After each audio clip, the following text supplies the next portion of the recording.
In the name of Allah the most gracious the most merciful. अस्सलाम वालेकुम। Chapter 3 में हमारा नेक्स्ट टॉपिक है एक्सेलरेशन।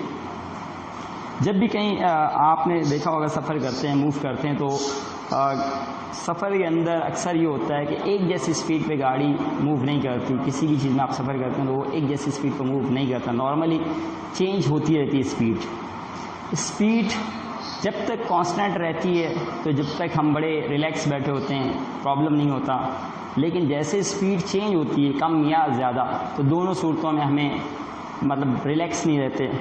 उसमें इंसान को अगर तो वो बैठा हुआ है फिर भी उसके लिए थोड़ा प्रॉब्लम होता है, लेकिन अगर वो खड़े हैं, अगर कोई भी शख्स गाड़ी में, तो और ज़्यादा प्रॉब्लम्स सामने आते हैं। इसकी वजह एक क्वांटिटी फिज़िक्स में जिसको हम डिस्कस करने जा रहे हैं वो है एक्सेलरेशन।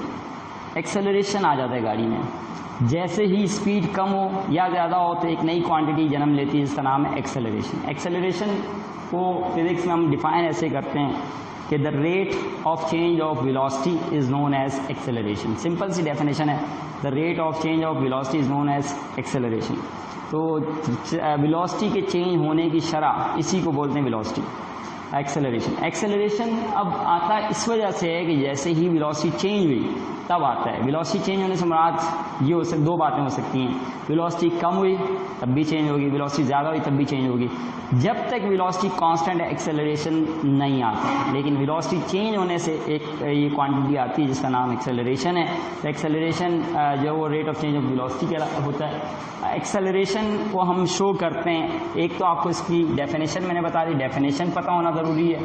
डेफिनेशन के बाद दूसरी बात जो हमने डिस्कस की वो है आपको इसका सिंबल पता होना ज़रूरी है कि इसको हम ए से शो करते हैं, ए एक्सेलरेशन को शो करता है। इसी तरीके से आपको ये भी पता होना चाहिए कि एक्सेलरेशन एक वेक्टर क्वांटिटी है। वेक्टर क्वांटिटी की वजह से हम इसके ऊपर एरो भी लगाते हैं, तो वेक्टर क्वांटिटी है, ये बात आपको पता होनी चाहिए इसमें एक बात।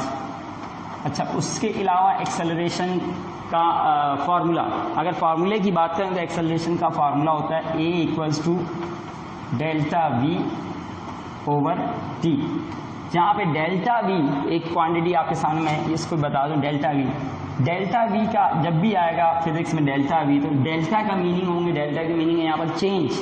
तो डेल्टा वी का मतलब change in velocity. Change in velocity का फॉर्मूला ये है, देखें, V F minus V I divided by T.